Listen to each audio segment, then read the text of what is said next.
Here's a ugly side of nursing video. I had done a number of these poop gore. I think I did one for pee or something like that. It's just the really stinky side of nursing, and this is maybe a subset of gore. And this came up when my daughter and I chat about her shifts. She's finally off orientation of ICU, so she's on her own finally. But she told me a quick little snippet where I guess the lure lock of a patient came loose, and she was off shift, by the way. She had finished handoff, and I admonished her. I said, "You're not the nurse of record. Yes, don't let them bleed out, but just let the nurse know, the new nurse know, and have them, lock it up and let them know that occurred." Because what happened, I think, probably the nurse very diligently changed all the lure locks. Dumb surgeon nurses, we don't do that. So you're supposed to, But ICU, yeah, they're very diligent. They do that and probably was loose. And the patient was bleeding quite profusely. And my daughter said she froze. She's like, "Oh my God, I just never seen that much blood, that much frank blood. It just was all over." And I was like, unless it was an artery, it's not going to be so much blood, but it is a fair amount. It's not fun. I was like, I've had patients pull out PICC lines. It is not a pretty sight. That's going to be a lot of blood.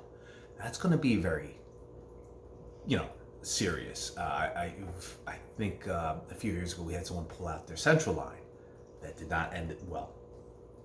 It wasn't my patient. It was in another unit, and it was not a pretty picture. That happens. But it dawned on me that, because she's done wound care, she's seen wounds of stuff, fresh surgeries, she's gone to codes. But blood, specifically frank blood, a lot of it triggers a different visceral response from us than a wound, or even like a baby crying, or someone having a breakdown, or some traumatic orthopedic injury, your elbow's pointing the wrong way. Blood elicits a lot of blood elicits a different reaction. Some people are frozen by it. I've known nurses not able to do IVs and whatever because they are frozen by the sight of even a small flash of blood. I'm like, really? I was like, but that happens, and that's that visceral response. So it's not something you can easily overcome. I think in my previous videos I said, try to watch movies, try to watch a little bit of the gore, watch other YouTube channels that will inform you better, like was it Empowered RN or RegisteredRN.com, Sarah and those guys. They'll teach you, simplified nursing. A bunch of those guys, they've organized and they're really able to educate you guys. Here I'm just blah blah blah, but that doesn't replace actual in person, because my daughter's done that. She's like, but it was right in front of me, Dad. It was so much. And I'm like, you gotta work through that. You've gotta just add that to your repertoire, add that to your core memory, and you will move on. I remember the first time, I probably froze too.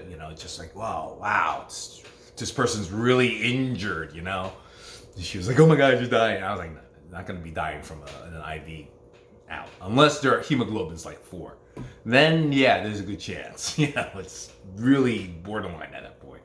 But no, that's just, the issue is kind of working through that, and there's no way to work through that other than to go through that door. You can try the videos, you can try that stuff.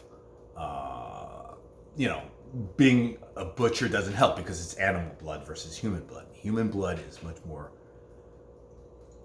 I guess it's more viscous, if you want to say it that way. It's something that you can't really prepare for other than when you're in the moment. But don't be shy, don't be afraid, don't be ashamed. And that's why I said to my daughter, I said, don't be ashamed that you froze. It happens. just work through that and move on, call for help or what have you. That's what she did. She responded. And I said, look, you responded. That's the key thing. And you dealt with the situation, you clamped it off, that's it. It's okay. You know, there's some other issues that we're discussing. I said, don't out the nurse. Just go to the nurse, tell them. Keep it between yourselves. There's management and then there's nurses. You keep things on the nurses level because that wasn't anything serious. That wasn't anything whatever. You want to keep it at this level. All right. That's a little tidbit between nurse to nurse. Okay. Because, you know, the guy wasn't negligent, in my opinion. He was checking all the things, and I've actually come across manufacturing defects. Take it from a plastic molder. You know, I did that for 30 years. I didn't do medical molding, but I see the parts, and I can completely figure out in 3D how the steel was around them, how they're welded together, how they were molded, co-molded. Some of it's quite interesting. You know, I look at it from an engineering standpoint, and I can appreciate the fineness. And then I pull back a little bit and I think about the class 100,000 clean rooms that these had to be made in, and some of the other parts. Okay, that only needed a class 10,000 clean room. You know, I'm thinking this way. So that's just oddities of my workings, inner workings. But one tidbit I said to her is like, you know, try to keep it at nurse level. You don't want to get a bad reputation as a tattletale.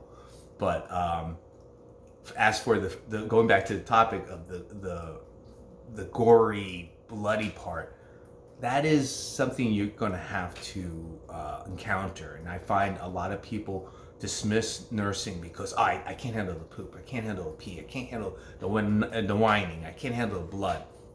Honestly, there are many fields in nursing that never touch those things. So, you know, if you're considering nursing, don't think of it just in Hollywood terms. There are other fields, other avenues that you can go into, okay? Good luck.